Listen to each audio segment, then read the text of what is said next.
In this video, I'm going to talk about acid-alkaline balance, how it affects our connective tissue, blood vessels, nerves, brain, digestion, and general well-being.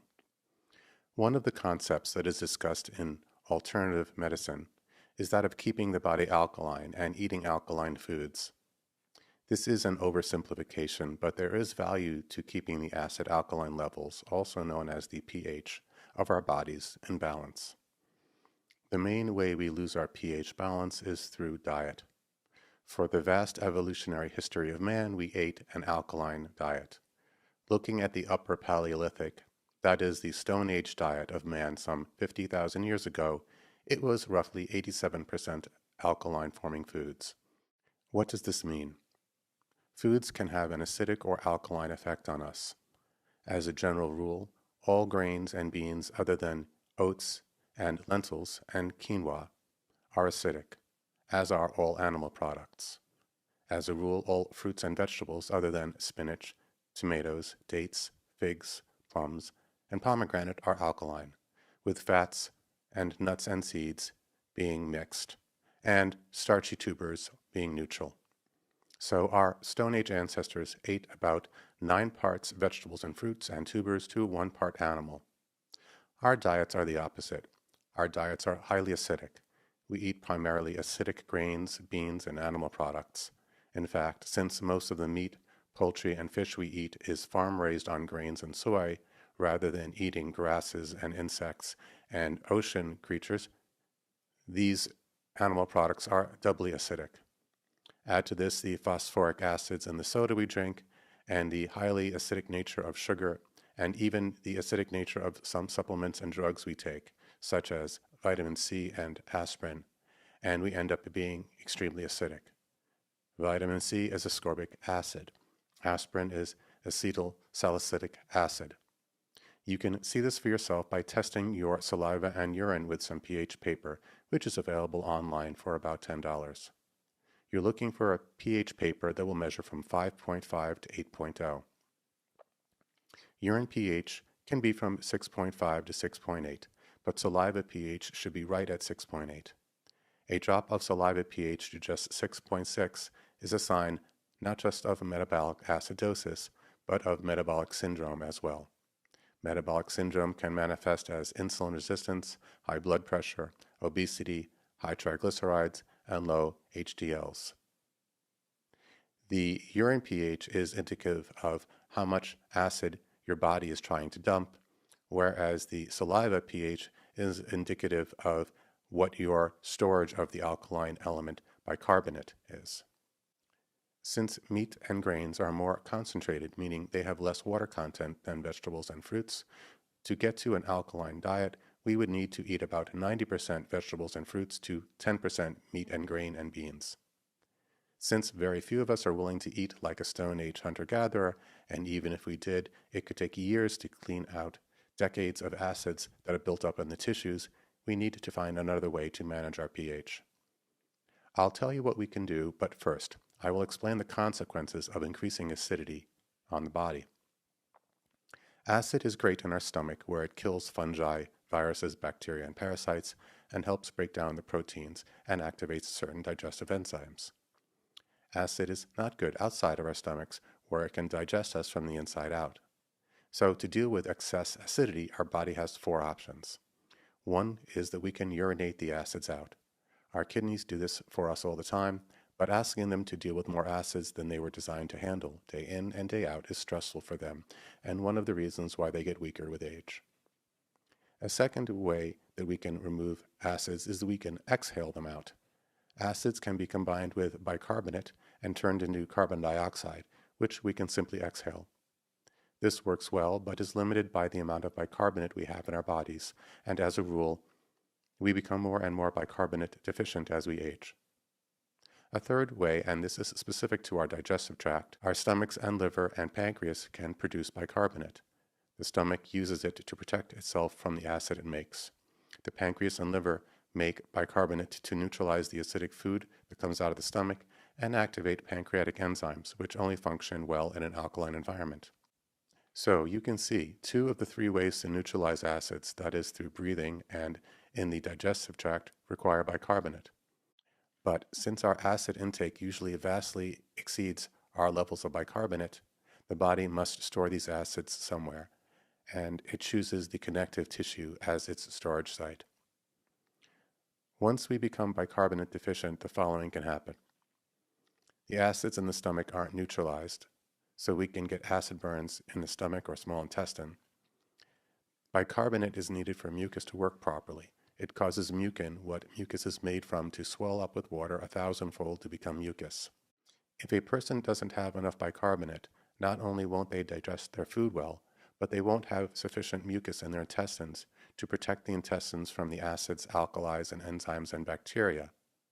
Mucus is also what our microbiome makes its home in, so a bicarbonate deficiency also damages the microbiome. We need an alkaline small intestine to activate pancreatic digestive enzymes.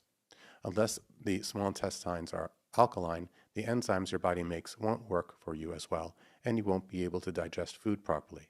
So we need bicarbonate for our digestion to work.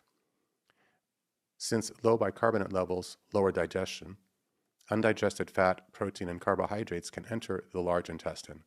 Proteins and fats in the large intestine can stimulate the growth of putrefying Clostridia, the same bacteria that digests the protein and fat in corpses, and protein specifically causes ammonia, which raises stool pH.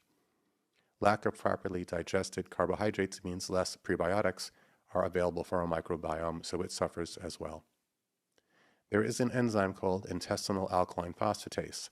This enzyme deactivates lipopolysaccharides, which, if you've watched my other videos on the microbiome and gram-negative bacteria, you know cause leaky gut and inflammation. However, as the name suggests, intestinal alkaline phosphatase needs an alkaline environment to operate in. Insufficient bicarbonate means this key enzyme won't work well, and we can get leaky gut and inflammation. All right, now let's get back to the connective tissue. I said before that the body will store excess acids in the connective tissue. What is connective tissue? Connective tissue is the tissue in between all the cells. However, it is far more than just film material. Connective tissue is a very ancient system. It is older than the nervous system. It predates the hormonal system. The main form of connective tissue is a gel-like matrix that surrounds every cell of the body. No capillary vessel ever touches a cell. Instead, they irrigate the connective tissue, which then feeds the cells. No lymph vessel ever touches a cell. Instead, the cells release their wastes into the connective tissue, which is penetrated by the lymph vessels, which then remove the waste products. No nerve ever touches a cell. Every nerve passes through and ends in the connective tissue. If the nerves are irritated, it is likely that the connective tissue is acidic, and that is what is irritating them. The brain can interpret nerve irritation as anxiety or frustration. We may look around at our external world and think that we are anxious or upset because of things and circumstances in our environment, but sometimes it's just our brain trying to make sense of a general level of nerve inflammation it can't understand. The connective tissue is also home to the white blood cells which patrol it for infections. Acids in the connective tissue cause resident mast cells to degranulate and release histamine, leading to allergies and intolerances.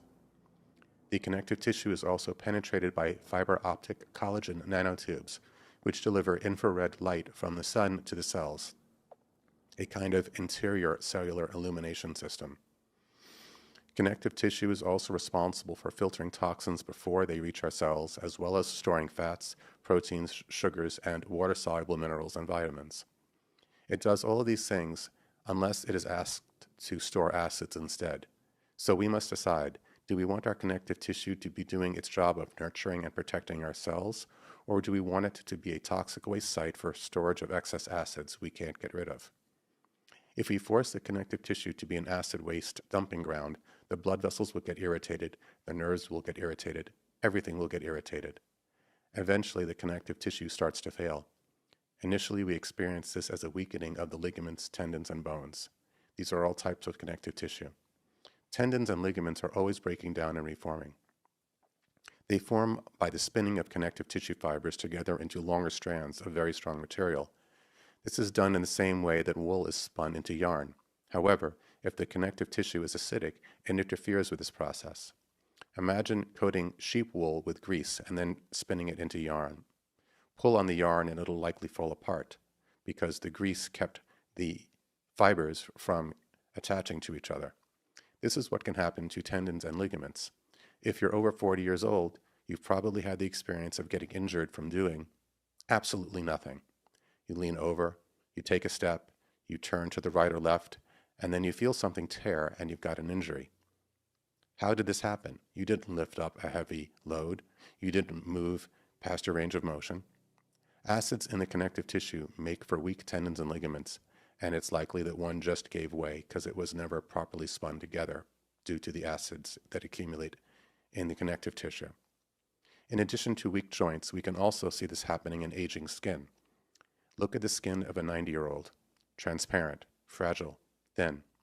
Skin is connective tissue that you can see, but it's also fragile and thin on the inside of the body too, where you can't see it. One thing that's interesting about wild animals is they don't show the same signs of aging that humans do. I believe this is due in part to their eating of a natural diet which does not acidify their tissue, so their skin and joints simply don't age like ours do. You've probably heard of amyloid plaque in the brains of older people.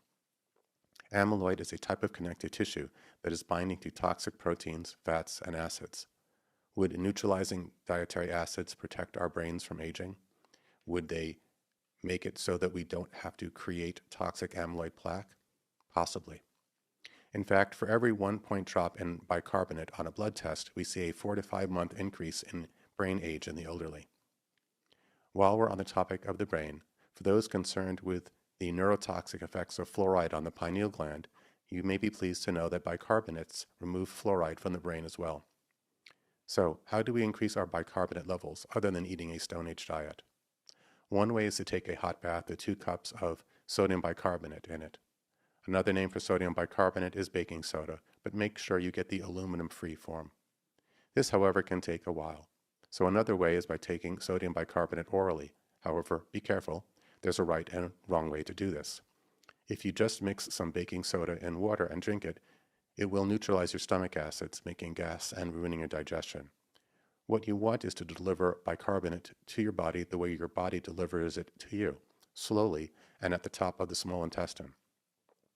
This way, the small intestine will use the bicarbonate to neutralize stomach acids and then activate the pancreatic enzymes and intestinal alkaline phosphatase. Then, when that job is done, any excess can be reabsorbed at the bottom of the small intestines into the liver for storage and use again.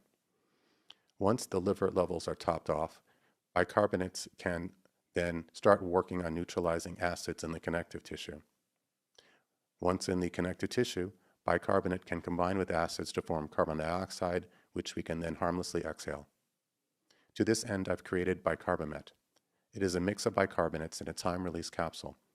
This way you can eat the way you like, that is, overly acid-forming, rather than as a Stone Age hunter-gatherer, and then neutralize those acids before they cause trouble, and rebuild your bicarbonate levels. We all have years of acids built up in our tissues that are either causing us problems now or will eventually. Increasing our bicarbonate levels allows these acids to be converted into harmless carbon dioxide that we can simply exhale. Then perhaps we can age like the rest of the animals on this planet. Older, wiser, but still healthy, vibrant, and mentally sharp. If you have any questions, feel free to contact us. Take care.